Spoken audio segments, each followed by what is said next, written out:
Oh, geez, converts, hockey fans, what's going on? This is the Leafs Convo podcast for Vanguard Northeast Realty in Scarborough. I'm your host, Norman James. So it's the day after. How do you feel? Hungover or revitalized? That wasn't so bad, was it? Let's process everything. We'll talk about the Knicks to the Maple Leafs, and we'll obsess over the looming showdown with the Bruins. Mike Augello standing by. So what do you say? Let's pod. The Leafs Convo starts now.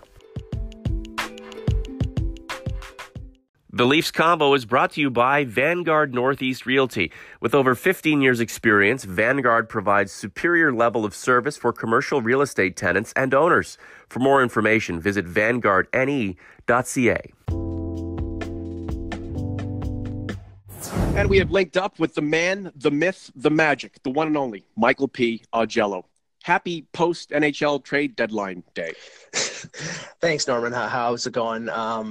Yeah, it was a long day.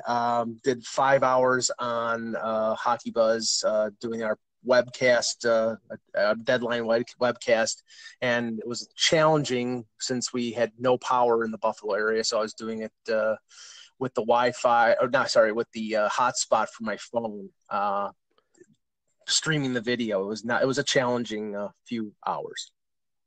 Bless you, Buffalonians, Mike. Speaking of Buffalo, your Sabres, a 5-3 loser to the rival Maple Leafs at Scotiabank Arena. Another Sabres-Leafs affair. They're always fun, interesting, challenging, but the Leafs came out on top. What do you think? Well, I mean, it's troubling, again, that, it's great that you have a team like the Leafs who can turn it on and score, 4 goals in a clump in the second period and, overcome another slow start. But I continue to bang away at the fact that this team just does not seem to be able to get off to a quick start in a game and falls behind. And, Jack Eichel scores a power play goal late in the first period, gives the Sabres an early advantage. And then, the Leafs did come back and they stormed them and they got production from their fourth line and everything was good. But the slow start is a problem. And then once they get the 4-1 lead, they sort of sit back and allow Buffalo to score a late goal in the second period and an early goal right off the face-off in the third. And then the game, which, they're playing a team that is out of the playoffs right now, a team that they should beat. They were in that game, and it was in doubt. The outcome of the game was in doubt for most of the third period. The Leafs can knock them down, Mike. We know that. But they have trouble knocking teams out. And I think it's just all part of the growth process. They know how to get a lead. They know how to be dominant. They just don't know how to sustain that dominance and put their opponent away.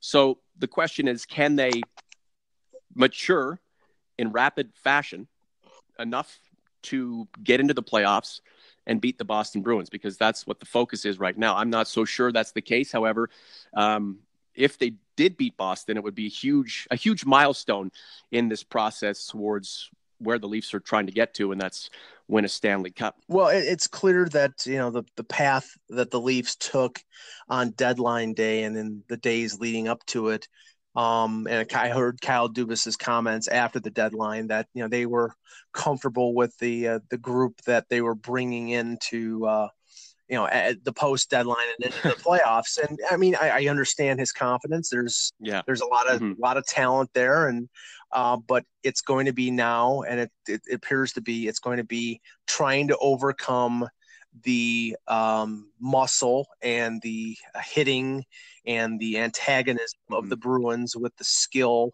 and the speed of the Leafs. And, the Leafs, I mean, you saw the game on Saturday where, there was definitely an edge to that game with Montreal, but that's a team that's smaller than the Leafs, and play similar styles. They rely on speed, and Boston doesn't play that game. It's going to be Chara, it's going to be Marchand, it's going to be, big guys hitting, and the Leafs are going to have to overcome a contrasting style, and they weren't able to do it last year, but they may be a better team this year, but I don't think that they're as prepared to combat that as they were last year with guys like Komarov and Kadri and Polak on the roster. The Leafs 6-3-1 in their past 10. That's good. But Boston 8-0-2, Tampa 9-0-1. So the best keep getting better at a very, very crucial time. On Kyle Dubas talking up the team that he has. I mean, he's not going to disparage his crew. He's not going to sell his players short.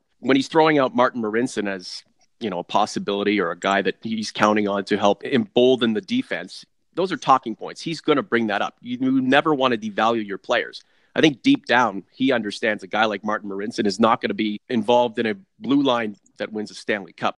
Well, thankfully, Martin Marincin is relegated to the AHL and will stay there in perpetuity. So, I mean, if injuries happen, then I think Igor Ozaganov or Justin Hall are going to be the ones to step into the lineup. And but they could have gone out and added.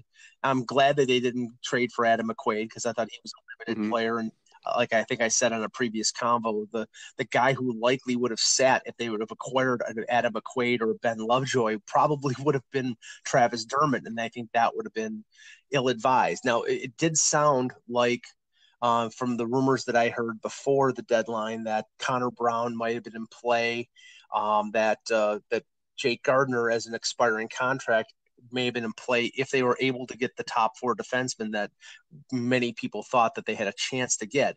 That neither one happened. I still think that Connor Brown might be somebody that they may trade in the summer because of him playing fourth line and making over $2 million. And Gardner, I think, is going to walk away like JVR and Bozak, but they decided to stand pat, and that was a wise move. When you have too many of the same guy, you have to move those guys out and get guys you don't have, Mike. So the Leafs go out and acquire a couple of Nicks, Nick Petan and Nick Baptiste. Nick Petan is a guy we've seen do some fun stuff on the World Junior level with the Jets. He's got some good metrics, some good upside. Where do you think he fits into the process here, Mike? Is this just...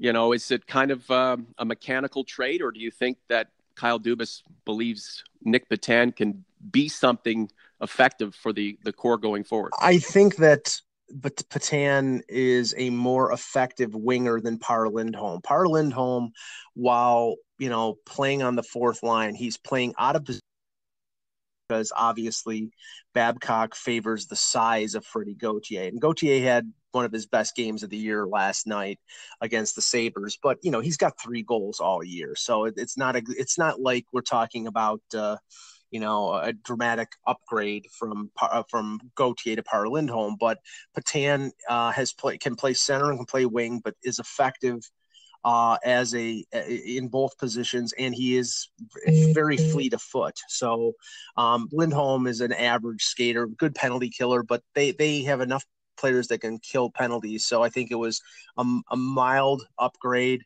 And, he has some NHL experience. So, I mean, I think he's basically a 13th forward. I mean, we'll see what's going to happen when Nazem Kadri comes back from his concussion.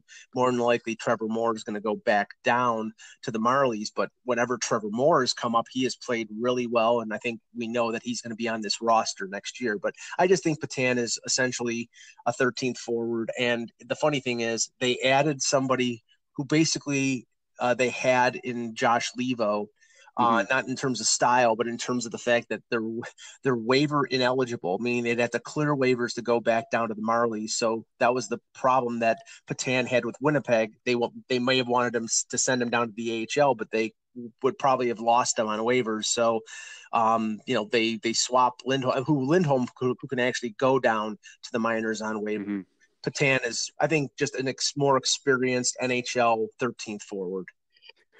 Alas, the Par Lindholm era in Toronto has concluded. Looking back on such a magical time, Mike, what Par Lindholm moment means the most to you? I'll have to get back to you on that. So, looking back on the trade deadline, we're excited. We want something big to happen, but it's very complex.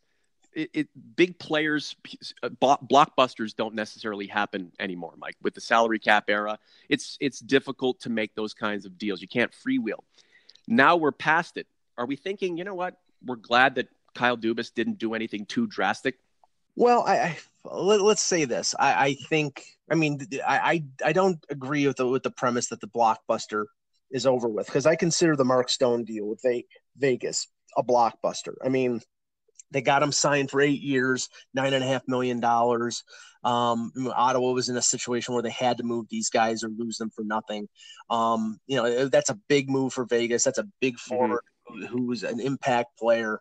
There were other moves that were, draft picks and prospects for players like Kevin Hayes and Wayne Simmons and Michael Granlund. I mean, so those aren't like the deals in the past like Buffalo and Detroit or the Pat LaFontaine deal back in the day. But Owen Nolan to the Leafs. or Owen Nolan, yeah. I mean, if you're or Dougie Gilmore with Calgary. I mean, yeah, I'm thinking pre salary cap, Mike.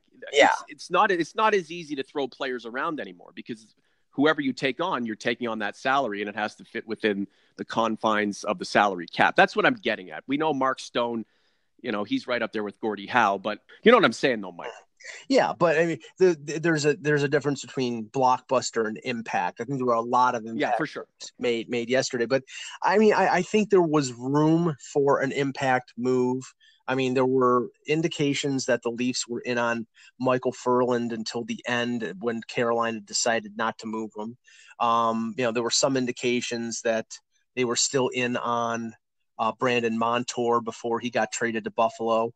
There were, I mean, it's possible, there was such a string of scouting things going on between Carolina and Toronto that you could see that going on in the off season. I think basically Dubas said, I don't see a move that's going to significantly move the needle that I can make before 3 p.m. on Monday. So he decided to stay with what he had. But I still think based on what they do in the postseason, there could be something coming. And I know that Brian Burke on Sportsnet yesterday made comments that he believes Nylander is going to be gone.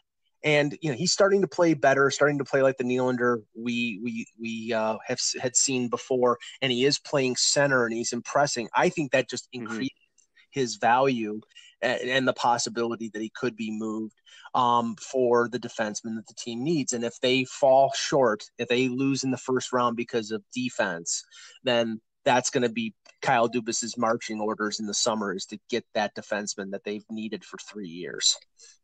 Fans in Toronto love William Nylander in the same overzealous, unnecessary way that Habs fans used to love Alexei Kovalev. They used to call him, l'artiste or whatever. Look, Nylander, whether he stays or goes, he's going to be a benefit to the Maple Leafs on the ice or as a major asset in a trade. This is the Leafs Convo for Vanguard Northeast Realty. Any final thoughts, Mike, on this team pushing forward? OGs and converts reaching out to us on social media platforms, wondering if the Leafs, as they're constructed right now, just have to go at Boston in the playoffs, slay the dragon, get past that hurdle, and move forward. I believe that they have to take the game to Boston. And I don't know if they're going to outrun Boston's stalking physical play or try to go toe-to-toe with it. But one way or the other, they have to push forward, get past Boston, put that in the rear view, and take the next step. The question is, can they? Well, I mean, Don Sweeney didn't stay idle. He added Coyle earlier last week, excuse me. And he added Marcus Johansson from New Jersey, which is not an insignificant addition. So they bolstered their top nine. We don't know how long Pasternak is going to be out, but more he's going to be back for the playoffs. It's just a question of how much of Pasternak will there be. So they were able to provide some relief to the weight on that top line of Bergeron, Marchand, and Pasternak, and that was all you could really expect from them. So I mean, right now it's a 1-point race. Even in games, Boston's up by 1 point. They don't play the Bruins again the rest of the regular season, so it's going to be sort of watching the scoreboard. I think the Leafs' schedule is, not difficult. I mean, they play Buffalo, I believe, one more time. They play Edmonton this week. I mean, the teams that they should beat.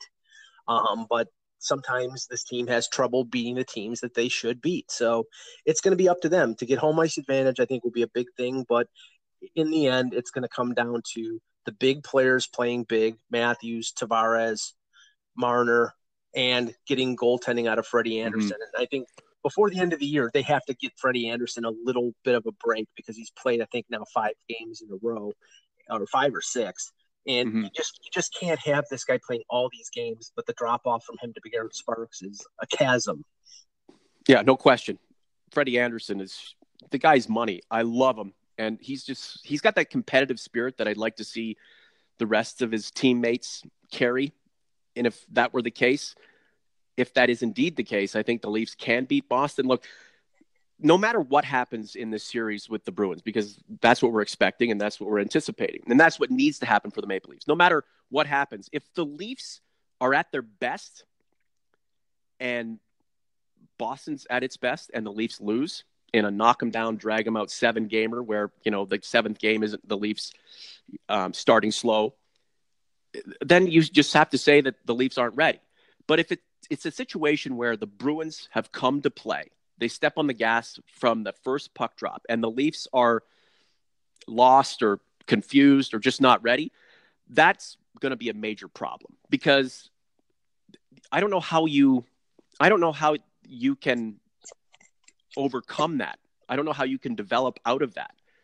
And that's what we're seeing with a lot of the games that the Leafs are playing throughout the season. Right about now, they start slow, they get behind, then they have to come back, and they have that capability for sure, Mike. It's just, can this team construct a 60-minute game, impressive effort after impressive effort, and get on a roll? Because we think they have the talent for it. On paper, they certainly do. Maybe we'll see this team at its very best when it means the most. Last word to you. Yeah, I mean, that'll be the thing that we have to discover over the last 6 weeks of the regular season. But, really, it doesn't seem like it's going to shift much. If they had lost to Montreal would have been 1 point behind them. Now there's a healthy gap. I think it's 7 points now. So, it's going to be Boston and Toronto. They've faced each other before. We know the difficulties. We know the problems. Now it's just a question of whether the Leafs can overcome those difficulties and problems. Mike, we know based on the Leafs goal differential plus 45 that this team should be in the upper echelon. The fact that teams like Montreal are hanging around is a testament to the Leafs just not playing to their full capabilities. Before we go, just a couple of shout outs. Jeremy Scott and Justin Wolf King on Twitter corresponding with us. Jeremy Scott asked if we're happy with Dubas.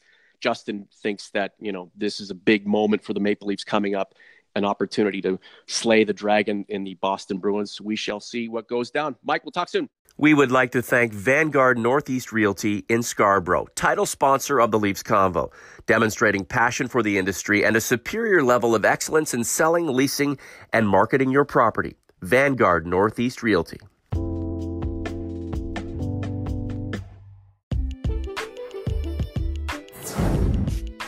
Alrighty, that's a wrap for us. For now, get at us inside the YouTube comment section and get ready for more convo to come. For Mike, I'm Norm. We out.